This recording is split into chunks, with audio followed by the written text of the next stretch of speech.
The Cabin's Whisper. A suspense story. The fog clung to Blackwood Forest like a shroud, muffling the crunch of leaves under John's boots. He glanced back at Emily, her face pale under the beam of his flashlight. Her breath puffed in the chilly October air, and her eyes darted to the shadows between the pines. They'd been hiking for hours, the trail markers long vanished, and the map on John's phone was useless without signal. "We should have stayed at the car," Emily muttered, pulling her jacket tighter. Her voice trembled, but John caught the edge of accusation and it blew high the cabin. John said, forcing confidence. "The ranger said it's just past the ridge." He didn't mention the ranger's odd warning, "Don't linger after dark. The forest listens." It had sounded like local superstition, but now, with the trees pressing in, it gnawed at him. They'd come to Blackwood for a weekend getaway, a chance to mend the cracks in their 5-year marriage. Emily's late nights at the law firm and John's obsession with his failing startup had built a wall of silence between them.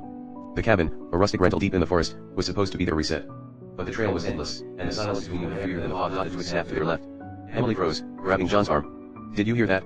She whispered. "Probably a deer," John said, but his pulse quickened. He swung the flashlight, catching only mist and bark. The forest was too quiet, no birds, no wind. Just their breathing and the faint rustle of something moving parallel to them. "Let's keep going," he urged, but Emily's grip tightened. "John, I saw something. A shape tall, like a person." He squinted into the dark. "Nothing. You're tired. It's just shadows." But doubt crept in.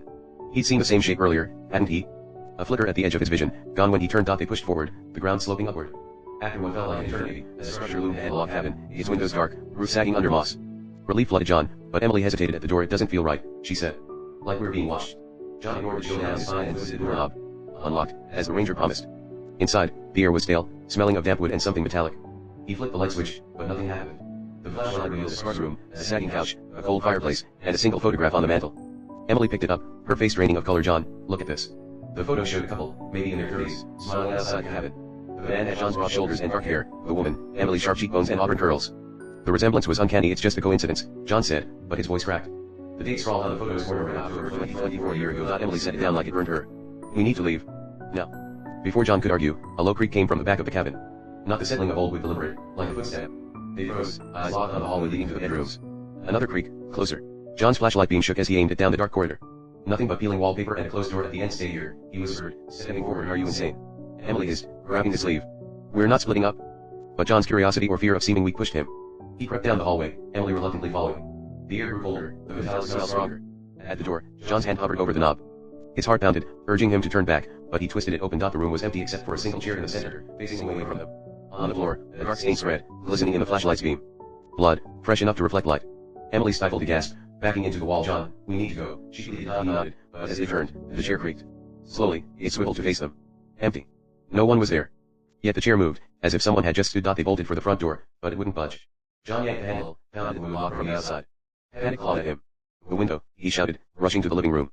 But the windows were nailed shut, the glass smeared with something dark. Emily's scream cut through the chaos. She pointed to the photograph on the mantel. It had changed.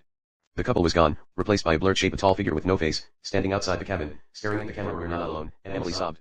"It's here." A whisper slithered through the room, not from any direction but inside their heads. "You shouldn't have come." John's flashlight flickered, then it died. Darkness swallowed him, broken only by the sound of footsteps circling the cabin. Not outside, inside. John fumbled for his phone, the screen's weak glow revealing Emily's terrified face. "The fireplace," he whispered. "There's a chimney. We can climb out." They scrambled to the hearth, John boosting Emily up first. She clawed at the flue, coughing as it rained down. "It's open," she gasped, pulling herself into the narrow shaft. John followed, the smoke scraping his skin. The footsteps grew louder, now at the fireplace's base. A cold hand brushed his ankle, and he kicked wildly, heart exploding in his chest. They tumbled onto the roof, the fog thickered now, the forest silent. Emily pointed to a faint light in the distance. "Their car, maybe." They slid down the roof's edge, landing hard, and ran, branches tearing at their clothes. The light grew closer, a beacon of hope as they broke through the trees. The light wasn't their car. It was the cabin, glowing from within. They'd run in a circle. The front door hung open, inviting them back. Inside, the photograph waited on the mantel, now showing John and Emily, their faces frozen in terror. The whisper returned, louder.